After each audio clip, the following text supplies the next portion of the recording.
Ahora sí, mira, le vamos a poner el extremo.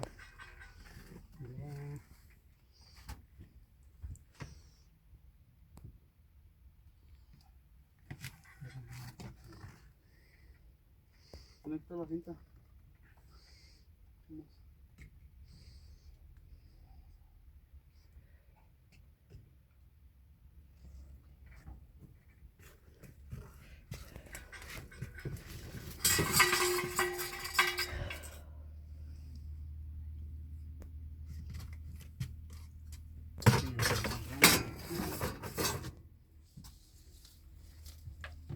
Porque no, acá casi nomás va a caber en el puro cuadro. El puro cuadro ese. Ajá. ¿Así no se resbala?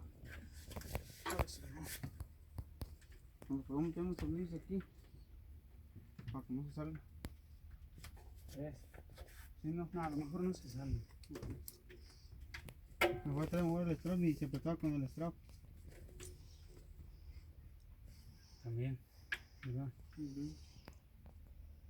Y sí, a ver, trata. Sí, porque si no, a lo mejor sí se aprieta. Sí, porque no se va a acabar de resbalar y se nos va a quedar ahí abajo. Te traes un pedazo de cartón también, por favor. Okay.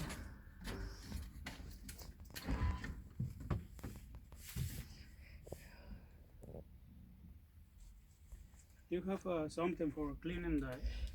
For this thing, yeah. I have a pump. Oh, for cleaning, yeah. Yeah. I have a wire brush. Yeah, I'll get the wire brush. Maybe that's good enough, or you think we need a new one? I don't know. If it's Yeah, it's more expensive. sorry, Yeah. you think this is good if we clean it, or should we get a new one? I think this works. Works, okay. Just clean it. Clean it, okay. Yeah. So I have a wire brush. Okay. Maybe that's good. It's got a lot of rust, I think. Okay, let's see.